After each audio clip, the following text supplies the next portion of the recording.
It was in the month of September in the year 2002 when you took the oath of office and became a judge in our Supreme Court.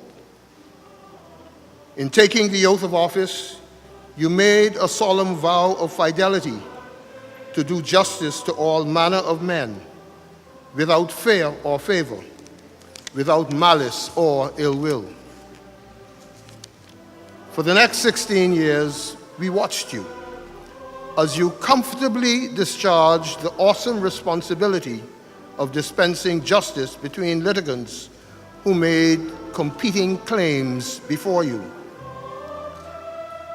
As practitioners before the court, we watched as you carefully tested the premise of every argument, weighed the evidence in every case, and then pronounced your decision after the most careful deliberation. You were blessed with a superior capacity for rational thought. You possessed a deep sense of fair play. You were driven by a passion for the rule of law. You demonstrated honesty and true scholarship in your application of the law. And most importantly, you always remained true to the oath of office.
A reading from the book of Revelation, chapter 21, verses 2 to 7.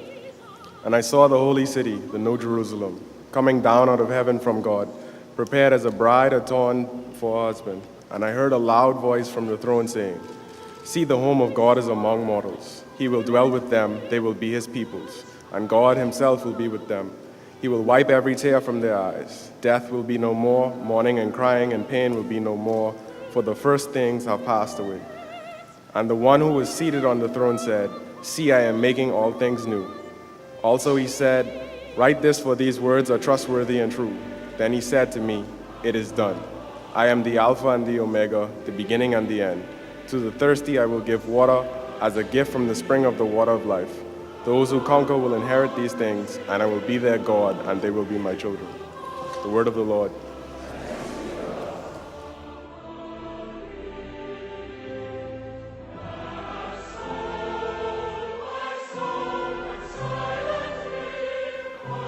We honor especially Stephen's noteworthy contribution to the public service in this our beloved Bahamaland. Having served the judiciary with distinction as Deputy Registrar, Justice of the Supreme Court, Senior Justice, Acting Chief Justice, and briefly as Chief Justice. We note his commitment to service despite the medical challenges that eventually led to his demise. As we recognize his contribution, we offer also heartfelt condolences to the children and the other members of the bereaved family, and we assure them of our ongoing prayerful support. Stephen Isaacs was an exemplar and custodian of these ideals.